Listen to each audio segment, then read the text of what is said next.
Hello and welcome to another episode of the Practical Stoic podcast.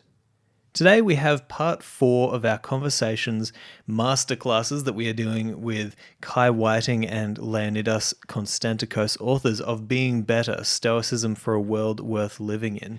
And the topic of discussion today is all around this Stoic principle of the circles of concern, which is a very useful principle to help us to think better about where we should start or where is appropriate for us to intervene in life in order to transform the world around us and within ourselves, in order to nurture the things that need nurturing in our lives. And so, like usual, we had a really great discussion for the first 30-40 minutes, and then we brought everybody in who was there with us from our Patreon community to ask their questions as well. So what you're getting today is that first 30 to 40 minutes of the conversation, and if you'd like to hear the rest of the conversation, then you can go to patreon.com/Simon J.E. Drew. I'd really appreciate you going there and joining the community, because there you'll find access to all of the conversations that I've had with Kai and Leo, the full conversations, including the community chat afterwards, the Q&A. And you also find now, I believe, about 70 to 75 extra episodes of the Seneca series that I'm putting together. You'll also find extra episodes with me and Sharon talking about life and music and culture and art and all kinds of things. And so there's a whole bunch extra that you can get on the Patreon. Go to patreon.com/Simon J.E. Drew. And last but definitely not least, I will include links in the show notes to where you can go and get Kai and Leo's book, Being Better, Stoicism for a World Worth Living In. We'd love for you guys to go check that out, jump on the Patreon, and without any further ado, please enjoy this conversation with Kai and Leo. Okay, so we're talking today about the circles of concern. This is an idea, if I'm not mistaken, brought in first by Hierocles. And so this is an idea in Stoicism where obviously what we're looking to do is to kind of, well, here's the thing. I always thought that it was we are looking to expand our influence or our concern or our ability to take care of, first our mind, then that naturally extends to our family. Then that naturally extends to our wider community, then say the country, and then, of course, all of humankind. I was thinking today that you might even think that the sage is somebody who kind of drops into the ocean of everything and is at all times working for the greater good of all things. But then, when I did some further research, there were some places that said, for example, that it was more drawing people into your circle of influence, almost like you're a center of gravity sort of thing. And so, this conversation today, I'm excited because we've touched on a little bit of these ideas throughout our conversations so far, but Kai and Leo, I'm sure you guys will have much more to say than I do about this principle. So I'm just going to throw it over to you guys and we'll dive into the conversation. And then, as usual, half an hour into it, we'll try and stop somewhere reasonable and allow everybody to pour in with their questions. So I'm going to hand it over to you, Kai, but only because I know that you've made Leo start every time so far. You can pass the baton. I don't mind if you do. Well, I was going to say, I was going to pass the baton, but I was going to say, Leo, I think the first thing that I want you to say, because you say it so well, is to define what we mean by circles of concern, yes, and then talk about the history, and then I'll jump in with the easy part about the bit we adapted and why we did it. So I think if you give us the basis, right. Great. Oh, you're such a coward, Kai.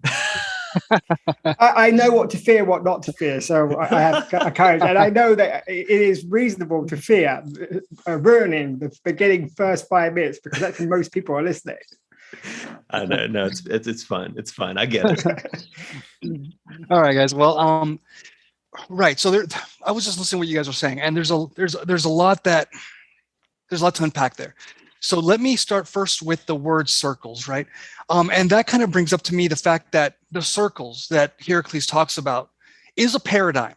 All right, if we're just looking at Stoicism like we would look at anything else, right? We would look at any other discipline. It's a paradigm. And it's not that these things are, it's not that this theory or this paradigm is true or not true, right? It's that, is it useful or is it not useful? And I'll tell you why I'm saying that in a little bit. But when we talk about something being true, we generally, at least for the most part, we apply this to propositions, to statements, a statement that is true or false. But when we look at things like the circles, I don't want to get carried away with asking, is it true that we are in the middle of this circle and then this circle and this circle? That's really not the way I don't think that we normatively should take it, or the way the Stoics always taken it. Why am I saying that? Well, to get back to what you were saying about Heracles, I think Heracles, the first place we hear about circles themselves, true, but we get this from other Stoics or people that are writing about Stoicism, like Cicero, right? And he's probably piggybacking here on Panaetius and Posidonius, but I don't remember him saying the word circles exactly, but he does talk about degrees of fellowship.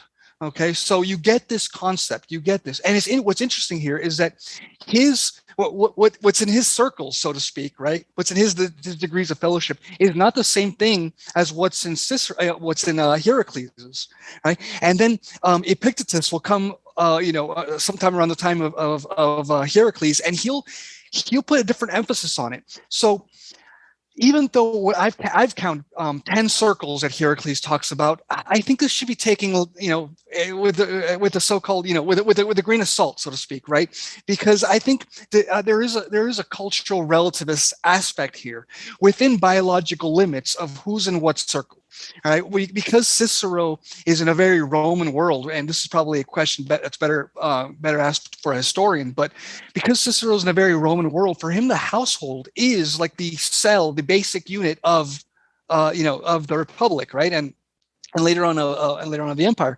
So he's looking at the household first, and what's in his primary, his closest circle, so to speak, is like a man and wife, right? Like a marriage, and then it's the children, and then so on and so on and so on. And you don't get that from some of the other Stoics, like Heracles, who will put himself first, and you'll put then, I think he does his children and his immediate family in the adjacent circle, right? So when it comes to who's in what circle, what I like about the Stoics is that they're not exactly dogmatic on this one, right? It's okay to think like, okay, from the way my civilization or my country is set up, or my or Western culture, whatever is set up, circles are flexible, and that's just descriptively speaking, right? Normatively speaking, which I'll get to in a second, it's about who should be in what circle, so to speak, as in who should be contracted in these circles. That's a different question. But the way I think about this, just speaking descriptively, is like when we ask somebody who would you give a kidney to, right? And it's not unreasonable for people. We tend to think it's not unreasonable for people to say, okay, look, my closest family member, and then, okay, well, what if it's your cousin? Well, okay, there's no one closer to my cousin than I am. And then you think, okay, well, what about your distant cousin? What about? And then then you kind of have to decide, or part of it is you deciding constructively who is in your circles, and part of it is also what is your society like. To some extent, Cicero's like, okay, the best, the most dear circle we have is that of the Republic, right? And this might sound quite strange to someone like us, or even to someone like Heracles later on, right? Was just writing some decades, maybe a century after Cicero. So I think the point here is about this oikeiosis principle of self-preservation, and also sociability.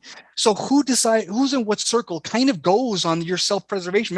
Maybe in a city state, yes, the Republic, your polis would be like the most dear circle or whatever.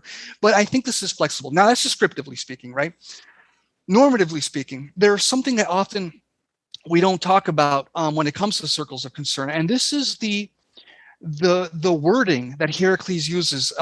This linguistic aspect of what you should call people in order to bring them closer to your circles. The point is that the good person, and the word used here is entetamenon, right? The well-tempered person, or the well-tuned person.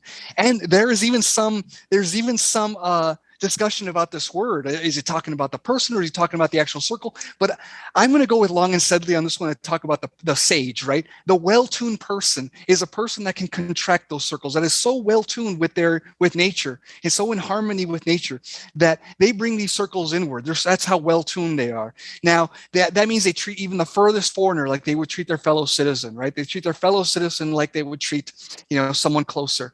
And so I don't want to get bent up on who's in what circle, because if you think about it, when we talk about like, your fellow tribesman, right? That Heracles is talking, well, who would be our fellow tribesman today if you live in the West like I do, right? Is it Greek Americans? Is it Latinos? Is it fellow rockers? Like, who is my tribesman, right? So, but it gives you a way to have your own paradigm of who's in what circle. And a good person, normatively speaking, now puts people closer and closer into their circles. Okay, so even people that are just outside of your own self, which is the center, right? You treat them like you would treat yourself. Now, how do you treat yourself then? And I think this is where I think you said something that made a lot of sense before, Simon, where it's like now it goes the other way. This center and now incorporates all these other circles. So you treat yourself in a sense like you would treat nature, or you would treat all others in a way, right? So it's contracting. That's the way I'm reading it, but it also makes you maybe a synecdoche of everything else. And I think that's an important way of looking at it. Now, by the time we get to Epictetus, right, he has a different way of looking at this. He doesn't talk about circles per se. I don't think I haven't found a place where he speaks about circles in a sense, but he does talk about roles, right? And when you have to, he's more immediatist. Like right now, what is my role? Who is this person, adjacent to me, right? And this is kind of when you can ask those questions. Well, what do I do when my brother, is on one end and my neighbor is on the other end? And Cicero has a way of talking about this. It's very particular to the Roman era, right? Like you would bring in your neighbor's harvest before you go help your brother or whatever, right? But I think one way of looking at this is Epictetus saying, look, sometimes this has to be developed from outside of the circles. Like when there are potential conflicts, then at least for this one Stoic, he says, like, you have to pray about it, right? And take this any way that you will. But here's one Stoic saying, sometimes we can't know, at least not by asking ourselves in one way. We have to ask ourselves in another way by praying about it.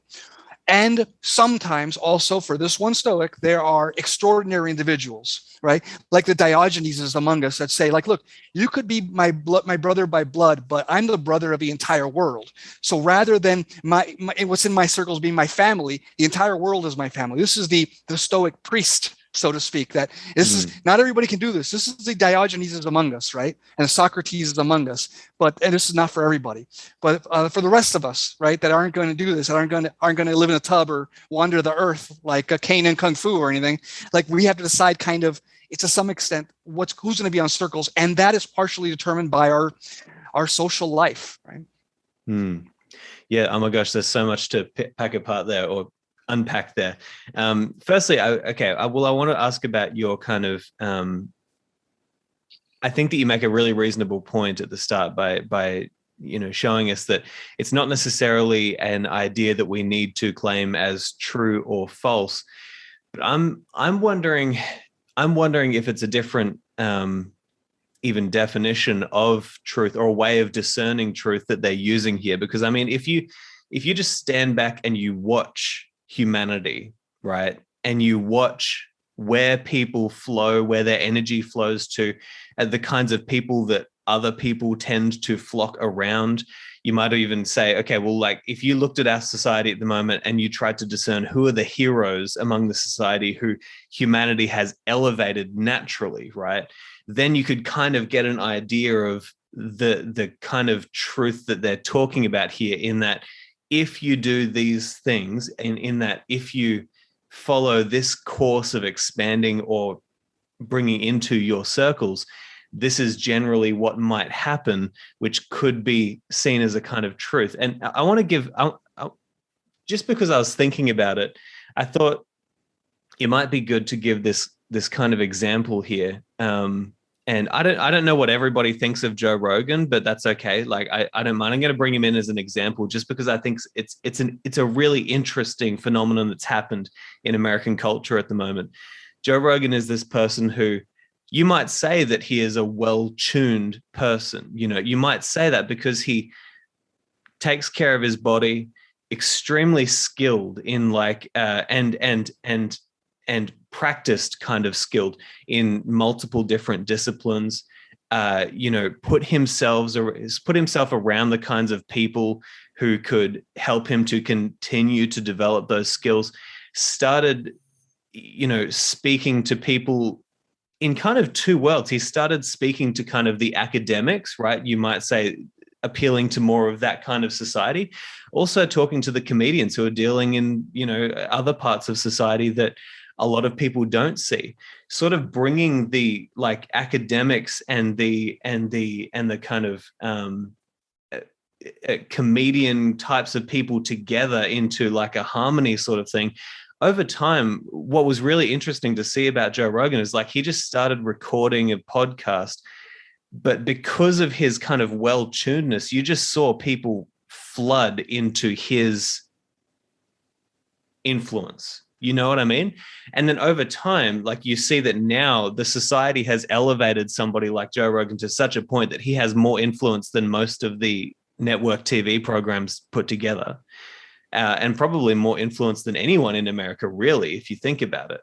And so it's just interesting to see how people's energy flows inward towards these kinds of people who are who bring people together, who work on themselves, who take care of those certain aspects. So I guess my question to you, Leigh, is how much of this is the philosophers looking at society and thinking, what makes the ultimate person in that they bring into their circle more and more people to take care of or to influence or to be concerned with? Does that make any sense at all? Yeah, sure. Listen, just for the sake of argument, and I have no reason not to believe this, but I'm going to assume Joe Rogan is a sage, right? Let's play this game. Okay, I'm going to assume he's a sage. I think that's one way to do it, right? But I don't want to give it more. I don't want to give him more praise than it's worth. Like Joe Rogan is very famous, right? But so if Joe Rogan as a sage is one sage who is very famous, but I don't want to take well-tunedness away from anyone else, right? Like I can imagine someone living in a village, one of these villages that I've seen in Iraq, right? One of these council members or one of these sheikhs that have to make decisions all day. They know maybe 100 other people, right? They don't talk to more than maybe 20 of them a day or an entire week or whatever. And yet I can imagine one of them being a Stoic sage and being very well tuned to the universe in that sense. So giving Joe Rogan all the credit and assuming he's a sage, I still don't want to take that from somebody who is in solitary confinement, right? Yeah, well, let me jump in there for 1 second, because I agree 100%. You know, I'm using Joe Rogan merely as an example of something that's happening in America, which is I'm not saying he's a sage. I'm not saying, you know, anything necessarily other than I said that. Yeah, sure. Yeah, it's very interesting to step back and watch where do people flock to, right? And you could say the same thing about the leader of a village in, you know, wherever. You know, it's like, you know, if you watched and you saw who do people trust, who do people want to hear more from, who do people want to be around, you could potentially say that the leader will naturally be elevated in many ways. But otherwise, sorry, go on with your thoughts. No, I think that's right. Sure. So I think I get your point now. That does make sense. Now, I think well-tunedness has to say, okay, if we're going to take Heracles at his word, there's also this linguistic aspect, which we touched on before, that is in how you call someone, right? And even if Joe Rogan's a sage, I also want to say something more about someone, someone like Marcus Aurelius, who will say, look, explicitly, these people are part of this one thing. I don't know that Joe Rogan has ever explicitly mentioned that or anybody like that. But I think someone like Joe Rogan, right? Imagine Joe Rogan as a sage, right? Would say, okay, even this person that I don't agree with, I'm going to treat them like that, like they are what they are, my countrymen. And on top of that, I'm even going to call them, like, for example, my neighbor, right? Because now, if to get to your point, like Joe, in some sense, Joe Rogan is everybody's neighbor, right? And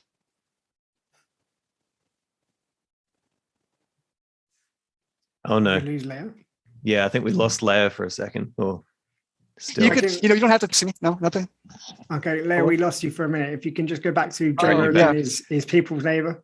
Yeah, sorry guys. I just got a text from my internet company saying that they're doing some work in the area, so I apologize. Oh, no worries. Right. So anyway, the point is that I think you're right about this in the sense that, like, now Joe Rogan isn't just my countryman as an American. Now, in some sense, he is my neighbor because I can just turn on YouTube and there he is. Right. So I think you have a point about this, and I think Heracles is going to make this explicit in the terminology that we use in order to say, like, you know how Marcus says somewhere else, like, when you are eating this food, right? Remember that it's just a bird's carcass. And in the other way, we can remember that when I'm speaking to someone I disagree with, say Joe Rogan on many issues, okay, I can still say this person is to some extent my brother or my neighbor, you know what I mean? Or something like that. And I think that's where the linguistic importance of what Heracles is saying makes sense. And Cicero says something like this. He uses like kind of a dubious Latin etymology for this, but he kind of says it the same way, like who we call like an enemy, right? The word for this used to mean guest. So if we start remembering this, and if we start remembering our enemies, as in hostile and hospital and things like this, right? This common, however dubious I mean, is common etymology. We start remembering, as it were, that these enemies are our guests. They're our guests in our territory to some extent. It doesn't mean you don't fight them. It doesn't mean you don't dispatch them if need be. It just means that first and foremost, they're common fellow citizens to some extent, right? And I think that's important. Okay. This is interesting though. Okay. I wanted to go one direction, but I think I'm going to go the other now, because what you just said, kind of makes me think about the kind of philosophy of welcoming the stranger that you might find flowing throughout the Bible, for example. There's this kind of strange way of tying in this idea of what do you do when you have a stranger in your midst? What do you do when you're a stranger in somebody else's land? And there's this kind of theology of welcoming, and so I wonder how this relates to that as well. But also, I wanted to ask you, and Kai, you can also jump in if you want as well. Otherwise, I'll let you just come in whenever you feel necessary. There is this thought that I've always had around this idea, which is you start with yourself, right? That naturally will flow over into your family. That naturally, hopefully, will flow over into your community. But if you're, say, the CEO of a company and you're supposed to be taking care of, 300 employees below you, you're supposed to, be doing the best that you can do at your job, but you're also supposed to be taking care of your family and yourself. If you are taking care of the company, but you're not taking care of yourself and you're not taking care of your family, I would say that what will definitely happen is that will absolutely flow over into the company.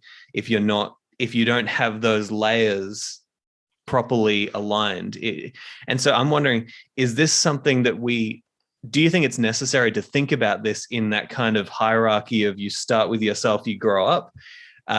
Or do you think that it's more something that is momentary, like now I'm in this place and my circle of concern is the company. Later on, I will go home and then my circle of concern will be here. How do we think about this in terms of actually building this principle in our lives? I think it's a good question, Simon. So I think people are going to get frustrated with me because I'm going to say, John Peterson made this point with clean up your room. And anybody who knows me very well will know that I've been doing a lot of cleaning in my life recently, like a lot of tidying. And by doing that, I actually made myself aware how capable I was and how I just let things go in my own mind. I'd been like, well, cleaning the floor is not very important. It's just a detail. But in recognizing that detail for what it was, I became suddenly aware of other details that I had been avoiding. Like I didn't know my neighbors as well as I should. So I do think one should start with themselves. And I'm saddened to hear, for example, that people who are unwell don't always take their medication properly. But if their cat or dog is unwell, they will ensure that cat and dog is treated extremely well. And that says something, and that's statistically shown. And that's just something about us that we often forget ourselves, that we put ourselves on the back burner of our own lives. And in terms of people might say, well, that's quite selfish, Kai, if you're only looking after yourself. And in Stoicism, we don't have altruistic, we don't have selfish, we have, is it appropriate? So yes, it is at all times appropriate to look after myself, because if I'm unable to look after myself, how can I reach out to the next circle, right? So the grabbing of a circle is to go, okay, I can recognize my friends in me and them, and me in them. And it doesn't mean I can see myself as Leo. That's not what it means. It means if I can see Leo as a stranger and recognize that I could go to Miami and be exactly the same kind of stranger, then I can say, then I should treat strangers well, because I recognize that one day I will be a stranger. That will be myself. And if I recognize, for example, the community and go, okay, I need to look after the community, but whose community should I look after? They're not my community. But I can imagine myself moving across the world, then I can recognize that my community may change. And then I have a different point of view about what does it mean by local community, or what does it mean by a global community? So I would say, like, for example, with the Joe Rogan, that's a mechanism of bringing people in, right? But that I haven't seen from Joe, for example, the idea of like, how can I serve the community in the cosmopolis? I've seen it like, how can I serve this podcast and the discourse? But and I don't have an issue with Joe Rogan at all, but I haven't seen that he's gone, how can I contribute to the wider world? How can I do that on a much more sort of global and human basis, rather than how can I create the biggest empire of a podcast? I'm not saying that he's his only or his main, necessarily his main goal, but there's a big goal. And so I would say the sage would say, okay, I could be a podcaster, but how can I bring in a diverse amount of ideas that are different so that you can hear across the cosmopolis, and I can really work out what I think. I can really work out, for example, Joe, I would say, doesn't often bring people from the alternative, not extreme, but alternatively left, what you might call left wing in the American sense. So I'm like, well, are you showing like the cosmopolis, or are you defending only your community? Because that's why I would say that Joe is incredibly good at working with his politically connected community, but not so good at bringing in that final circle. So I think the sage differs there, although I'd say he definitely recognizes the mechanisms for which he would do to bring people into the conversation, because Joe Rogan is extremely good at that. So that does show you that this mechanism is useful, even if you don't root it in virtue, right? Whereas a sage would be like, what is good for everybody? What is good for the beehive is good for the bee. And I'm not sure Joe Rogan wouldn't disagree with that, but I don't think he'd be working towards that.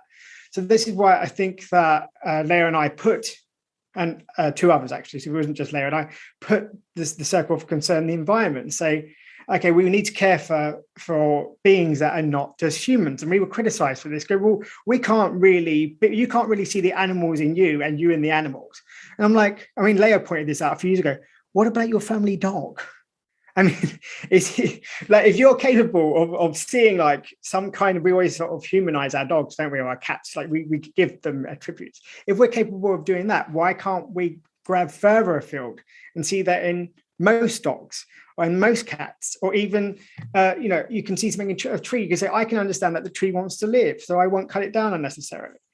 There's the idea that we bring it in and we see something of us in the wider circles. It doesn't mean that we should treat everybody the same, because the scary thing, people go, oh, so you mean that you should treat your wife exactly how you treat your mum? Well, of course not. There are certain things that I really shouldn't do with my mum that I do with my wife. And I shouldn't treat a woman I've just met in the street like my wife. So it's not like dangerous. Everybody thinks that, okay, so you just treat everybody the same. And the Stoics are not that foolish, right? They'll say, is it appropriate to treat a woman I've just met in the street like my wife? Well, no. It's not that we should treat everybody the same. It's about treating everybody appropriately. And yes, making that decision based on the categorization. So there might be an example of saying, in an ideal world, I give everybody internet access. But if somebody has shown me that when I give them internet access, they do inappropriate things, then it would no longer be appropriate for me to do that.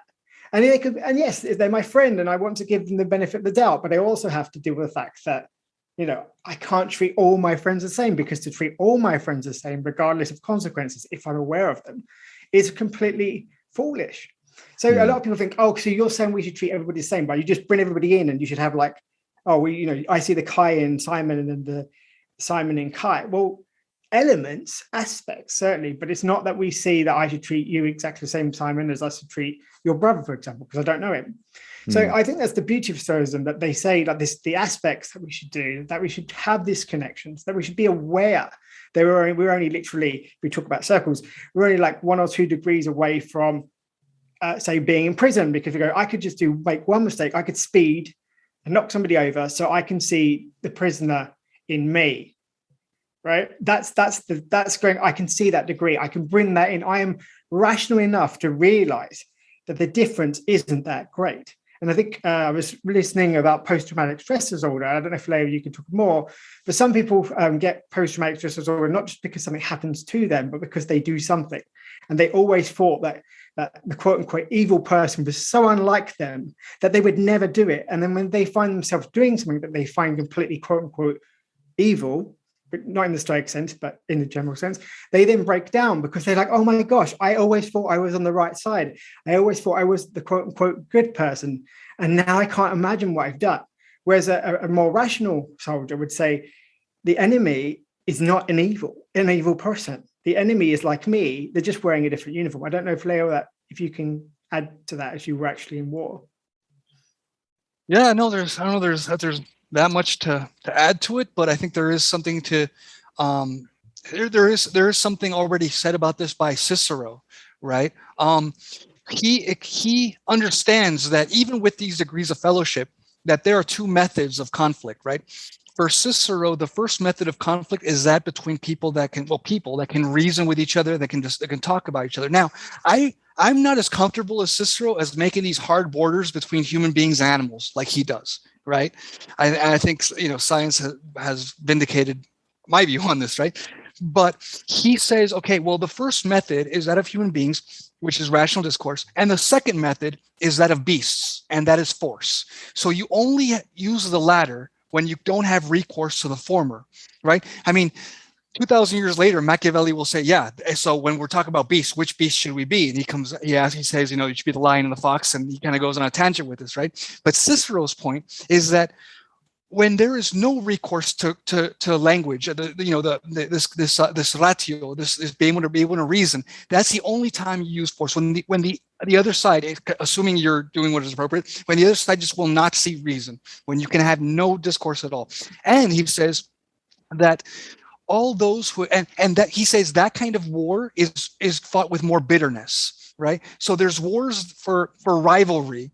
Okay, so if you think of, I don't think now of like nuclear wars and things we can how we can totally destroy the world now, but think of like competitions for rivalry. Cicero says, right? These should be fought with what he calls less bitterness. But existential wars, these are like no holds barred for Cicero. That there are times, unfortunately, when you cannot get to a reasoned solution, where these wars are much more bitter, but when it's over, this is fought for the sake of peace, Cicero says. And when it's over, he says, those who have not been cruel and barbarous should be spared, right? So what Cicero's saying here is, we don't punish people, assuming that they're, just defending their country just like you are. We don't punish people for mocking them for what they would, for not doing something. You know what I mean? Like if you would mock them for not doing it, you don't punish them for doing it. So anyone who hasn't been cruel or barbarous is now ready to be back and let into your circles, into these circles, right? So to get to Kai's point, yes, there are times when unfortunately force must be used, and unfortunately some of those will be existential wars, we can now call supreme emergencies. But always the Stoics have this eye to reconciliation, either if it's Cicero talking about it or Marcus Aurelius, right? It's always like, okay, we are unlike the severed limbs and the severed heads that Marcus Aurelius saw all day long. Like we can can resever, I mean, we can reattach ourselves, unsever ourselves, as it were, like no other thing can do, right? And I think this is where Stoicism is so great, right? Yeah, I'm guys, this is going fast, but it's there's so much in here. I wanted to add one thought, just going back to something that Kai said. Kai, you were mentioning, do you see yourself in the animals? You also mentioned this idea that Jordan Peterson puts across, which is clean your room. To me, a lot of this seems like we need to learn how to see ourselves in the world around us and to almost pick up the clues that the Logos is leaving for us. And here's what I mean. My room right now is pretty damn clean. There's a bag right there that is kind of out and it shouldn't be there. There's a few things that are about on the table that shouldn't be like that, but ultimately it's pretty clean. That is a reflection of my inner world. It absolutely is. But if I showed you the desktop screen of my computer, there's files everywhere at the moment. And I know for a fact that that is representative of what's going on in here because I'm a little bit cluttered at the moment in terms of all the projects that I've got going on. And so there's a little bit of this project here, there's a little bit over there, there's a little bit over there. And I think that this statement of how you do everything is how you do everything is a really good way of thinking about this in terms of just seeing how the world around you can give you clues as to what's happening in your internal world. Now, if you think about it on a much bigger level, you could think, let's say that humanity has a mind. We are a network, right? So, I know you guys, we're creating connections here. You'll go off into your days and you'll create connections with other people. We're a giant mind, a hive mind of humanity, right? And if you think of the earth being almost the place that this mind inhabits, right? And you think, let's take a look at the past 2.5 years to what we've seen going on in the world. We've seen massive fires in Australia and California. We've seen coronavirus going nuts. We've seen Afghanistan crisis. We've seen earthquakes. We've seen so many floods, all of this sort of stuff that are happening. And you have to be able to abstract how that actually relates to what's going on in here, right? And what I mean by that is, if in the mind of humanity, let's say 80% of humanity at the moment are currently living lives where they are actively contributing, conscious or not, to all of these, things that are happening at the moment, as in, okay, how do I put this? Here's my ultimate question. What would we see happen in the world if everybody decided to go within and fix the mess that was going on in here? My question is, how quickly would that start to influence everything that's happening in the macro? Do you know what I'm saying? Like following the clues so that you can start to see just how what happens in here actually does leave ripple effects into the greater cosmos. And I'm wondering how this relates to this idea, in terms of picking up the clues of the Logos that's showing you that, what happens in here does have ripple effects. Do you know what I mean? I can give you one example. That's quite easy. Sure. I personally think the most sustainable diet is to eat maybe one piece of meat and one piece of fish a week. I don't actually think it's to be vegetarian. I am vegetarian myself, but I don't think that is the optimal in terms of health. I don't think it is, and people can argue with me about it all day. But personally, I think the most sustainable and in terms of health, most optimal is one piece of fish a week and one piece of meat. Imagine all the adults in the world going, okay, I'm only going to eat meat once a week, other than say Christmas or Easter or Eid or something like that. But on a general normal day, festivals aside, I'm only going to eat one piece of meat and one piece of fish a week. The entire industry would change. It would change, and it would change within a week. Because you'd be like, well, what are we going to do with all these animals, like the abattoirs? Like, what are we going to do about it? Like, nobody's eating them anymore. Okay, what do we do with those bodies? Well, what about the way we're breeding cows? We don't need to breed as many, so we don't need to, inseminate them in quite the same way or force it in quite the same way. Oh, but then we don't need as much land, and then we don't need to clear as much of the Amazon rainforest. If we don't clear as much of the Amazon rainforest, and you can see that's one decision, and that's very internal. What you put on your plate as an adult is a very personal decision. The same thing you could say about almonds. Again, that's what I'm saying. It's not always the vegetarian option is the best. In California, if everybody was like, no, we are not tolerating any more almond plantations, I'm sorry, it is not Mr. Jones and Mrs. Jones anymore. That's the ideal that they say in the US. Oh, but you're taking money from Mr. and Mrs. Jones. It's not Mr. and Mrs. Jones. It's Mr. and Mrs. Jones Incorporated, right? So Mr. and Mrs. Jones Incorporated can no longer produce the amount of almonds because people say, no, you know what? We can't have Californian almonds. Most of the drought would disappear. It is a very, very water greedy crop, which is fine if you don't live in a desert. And you think just that one decision, if the Californians got together and was like, no more almonds, that's it. Sorry. If there is a Mr. and Mrs. Jones, we'll pay them off. We'll give them the money that farm is worth. Like, that's it. End of story. Or yeah, they can continue because there's such a small amount, but no massive corporations. It would change. California would change. The voting would change. The subsidies because these farmers get subsidies for the water, they get reduced water rates. Like anybody in California as an individual has to pay so much more per litre than these massive companies that are taking it out. That would change a lot of things. So that's just one decision. So I do think, Simon, it is one decision at a time. Like a lot of people criticize me because I work in the environmental field and go, yeah, but you must think of the structure and the hierarchies and you're not really discussing those. And, I'm not the only person who gets attacked for that, right? I'm like, of course we should do something about the hierarchies, but you know what? I can decide right now what I eat for lunch. Like, yes, I will work on the hierarchies and yes, I will do that. But let me tidy up my bedroom, the proverbial bedroom. That's what Jordan Peterson's point was. It wasn't to ignore the hierarchies. In fact, he spends a lot of time talking about hierarchies. So he got criticized for that. I get criticized from my colleagues all the time. I'm not saying we shouldn't look at the hierarchies. I'm not saying that we shouldn't consider inequality. Leah and I spent a good chunk of a chapter talking about it, but I can make a decision right now. And in Stoicism is what can I do right now? And so once I've got that in place right now, I can say, okay, what else needs to be done? Because people say things like, yeah, but if we didn't eat those animals, we would just kill them and it would be unfair. It's like, oh, is that what happened to the slaves? We just like let the slaves go free and then we murdered them all because no one was a slave anymore. Like, I think the problem that we have in today's society, I think, is the lack of logic, which is why I agree with the Stoics that one of the worst errors, why is it such a bad error? No worse or better than any others? That logic. Most of my mistakes start off with a mistake in logic because I believe something to be untrue and therefore I make decisions that are based on hearsay or poorly thought out or misinformed decisions. So I agree with you entirely, Simon, that it's one decision. I mean, you think about, Joe Biden, ultimately, he took one decision and how it was out of many decisions, but if he's right and says it stops with me, and we can say it might not be the case, but if we're to believe him, then his one decision changed a lot of the world. Yeah. Within seconds. I don't know, Leah, if you have anything to add, as this is your field, isn't it? International relations. Right.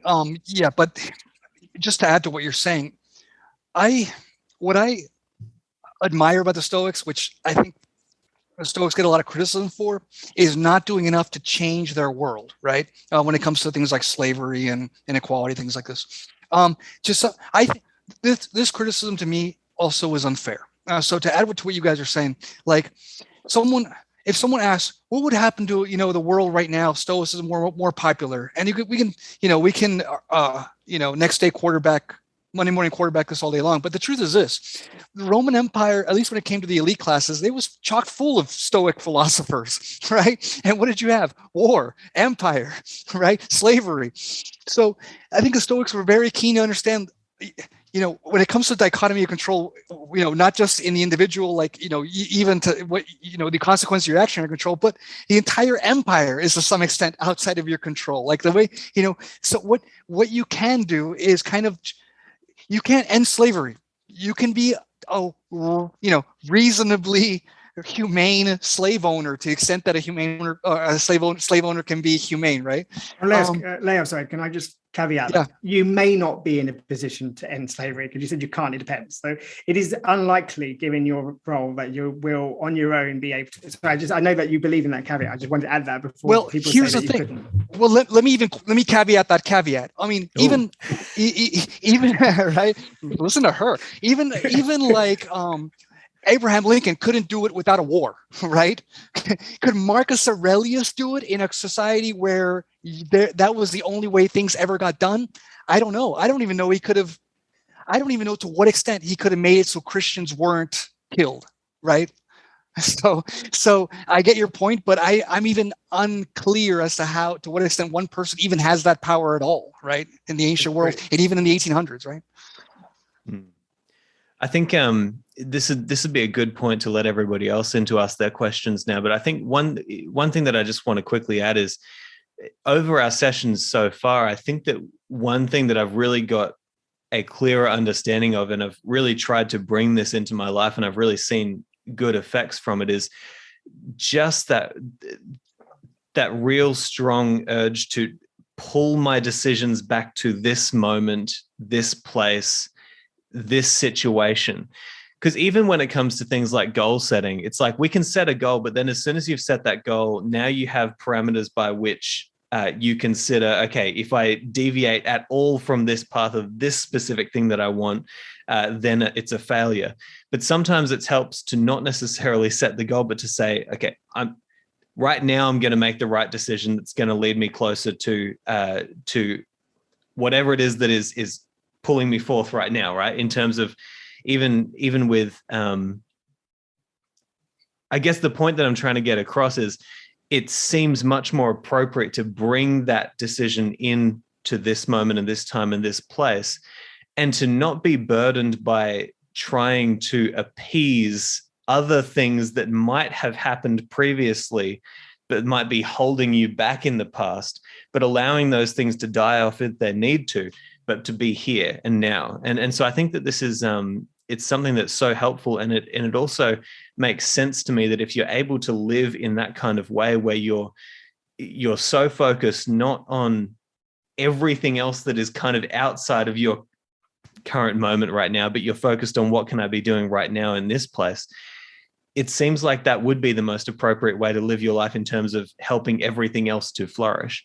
And so what I want to do is thank you both for being here again. For everybody who is listening to the podcast, they can go and find the rest of this conversation. It will be up on Patreon. So patreon.com/Simon J.E. Drew. But for now, we're going to welcome everybody else in to ask their question. Hey there, YouTubers. I just wanted to let you know that if you love this episode and you'd like many more just like it, then you can head to patreon.com/Simon J.E. Drew. There you'll get access to exclusive episodes that haven't been released yet, as well as many other benefits. Also, if you'd like to work one-on-one with me in my coaching practice, then you can head to simonjedrew.com/coaching. Talk to you soon.